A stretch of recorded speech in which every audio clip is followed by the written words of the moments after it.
Deus de fato usa muitas formas para que nós possamos crescer e sermos mais maduros e sermos mais sábios com Ele, diante dele e diante das pessoas. Nós podemos ser mais sábios como Jó, aprendendo através da dor. Nós podemos ser mais sábios, mais maduros, através de cânticos, como nos Salmos. Nós podemos ser mais sábios, mais maduros, através da análise da vida, como é dito em Eclesiastes. Mas nós podemos, de fato, ter uma ação externa em nossas vidas que, de fato, também traz maturidade, também traz sabedoria. Essa ação é a exortação. A Bíblia fala bastante sobre isso, principalmente no Novo Testamento. Nós aprendemos muito sobre o que é exortação, sobre como nós devemos exortar. E nós vamos aprender hoje em Tito. Tito, capítulo 1, versículo do 11 ao 13, que nos diz o seguinte: É preciso fazê-los calar, porque andam pervertendo casas inteiras, ensinando o que não devem por torpe ganância. Foi mesmo dentre eles um seu profeta que disse: Cretenses, sempre mentirosos, feras terríveis, ventres preguiçosos. Tal testemunho é exato. Portanto, repreende-os severamente para que sejam sadios na fé.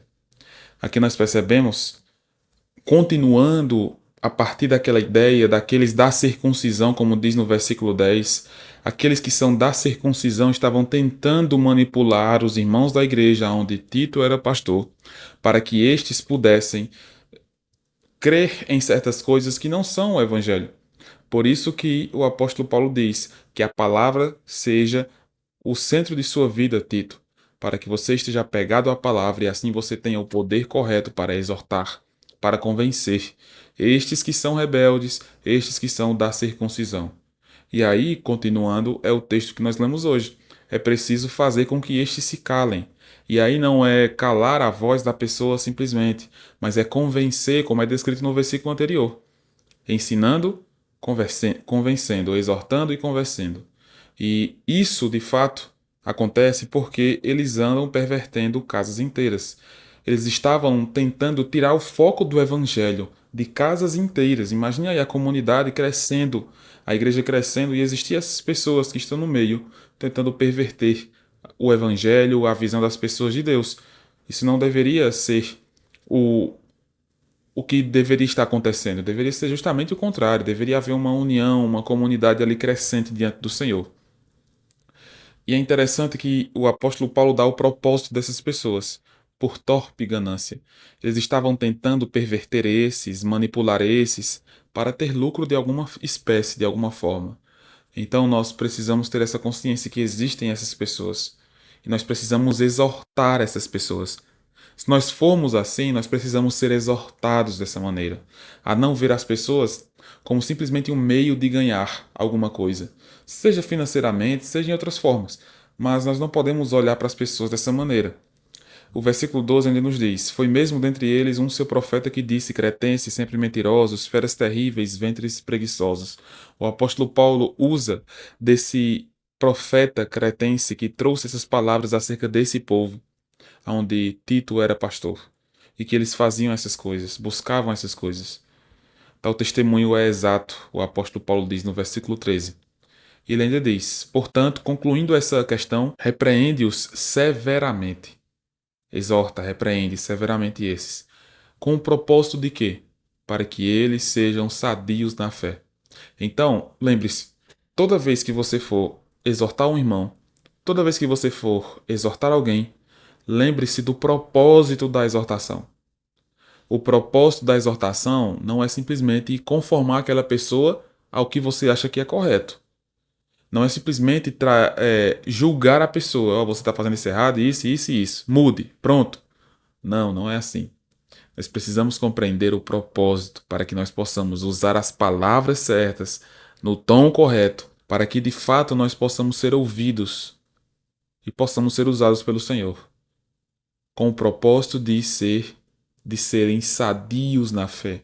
Quando você for exortar alguém, pense quais são as palavras que eu posso usar para que meu irmão seja mais maduro na fé, seja mais sadio na fé.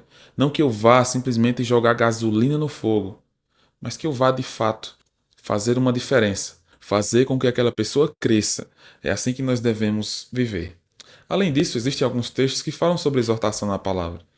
Perceba o próprio Tiago exortando em Tiago 1:22. Sejam praticantes da palavra e não apenas ouvintes, enganando vocês mesmos.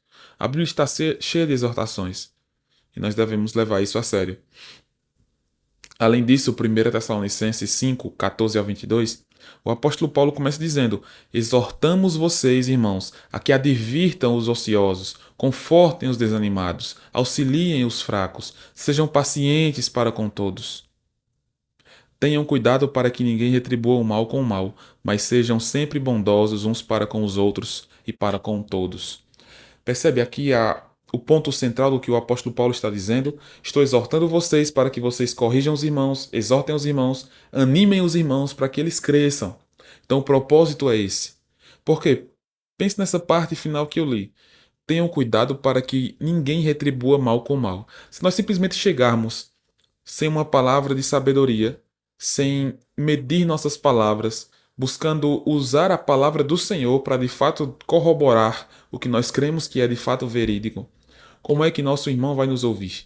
Como é que ele vai ouvir a nossa exortação? Se nós chegarmos simplesmente o atacando, dizendo onde ele está errado, sem simplesmente fazendo isso, sem olhar para a palavra, sem demonstrar amor pelo irmão, cuidado pelo irmão, então nós simplesmente estaremos agindo pelo poder da carne e poderemos entrar nesse ciclo vicioso aqui descrito pelo apóstolo Paulo em Tessalonicenses, em 1 Tessalonicenses.